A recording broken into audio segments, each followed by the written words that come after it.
Here at Unit 12, we'll look at ledger lines. Now, we looked at ledger lines before from the context of the high C and that low C, and recall those were two ledger lines up. I'm going to give a little trick here.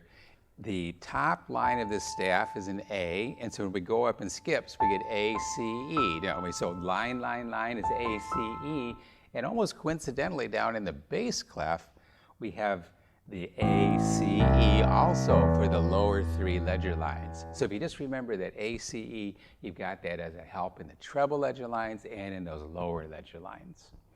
Let's play a song with some ledger lines moving to the Erie Canal. On page 136, we get this bass here.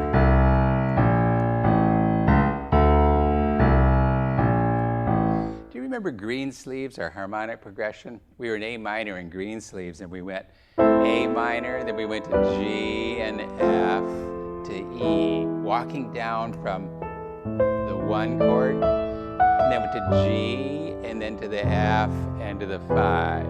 If we transpose that to D minor, we would have D, down a whole step to C, to B flat, and then to 5, wouldn't we? Let's look at Erie Canal. Boy, that's very similar, isn't it? Moving down C, B flat, A, but one difference.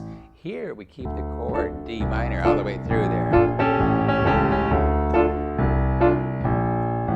So what happens then is we don't necessarily have to change chords on every bass note. We can move to lower notes, move that bass down, but maintaining that 1 chord in the right hand. Makes for a good sound. When we scan the rest of the piece, we see it's almost all 1 and 5/7, isn't it? 1 and 5/7. Well, we could almost predict if it's going to move away from that, what might it do? We have 1 flat, so that's the key of D minor. But what is the relative major? Ah, yes, F major. And scanning the music again, we see on the top of that second page, there's the F chord, isn't it? And where does it go? To C.